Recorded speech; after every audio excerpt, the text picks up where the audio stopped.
Well, hey, and welcome to another episode of Craig's Farm Fix It. Now, I got a whole list of stuff to do out here on the farm, and I really need to get after it, but man, it has been really hot. And, a lot of heat just means a lot of breaks. So I'll have to admit, I've probably been taking more breaks than usual, which, breaks mean probably a little more TV time. And I couldn't help but notice that there's a lot of commercials on dog food these days.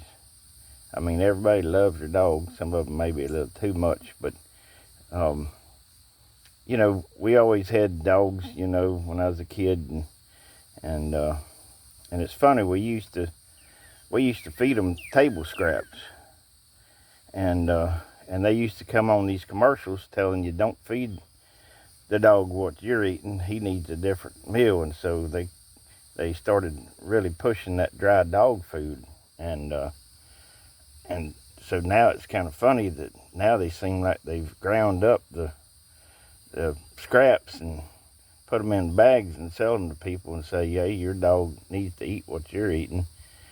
Anyway, I don't know. Hey, and I probably ain't the best person in the world to tell you about your dog, because I mean, we had a 15-year-old dog we called Puppy. So, I'm probably not the best.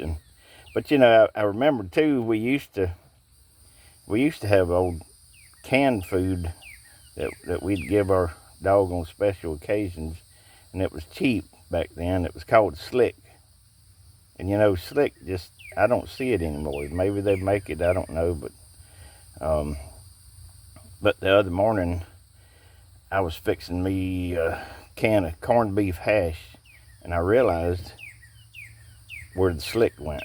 I think they just changed the label because it had that particular smell like Slick did.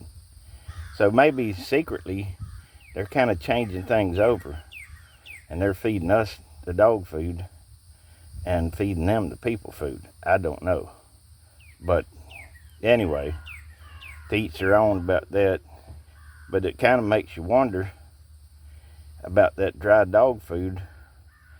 Would it make a good cereal? Put a little milk in it. Anyway, might have to try that. But I tell you, you go first. Let me know how it is. Anyway, until next time on Craig's Farm Fix It, goodbye and God bless.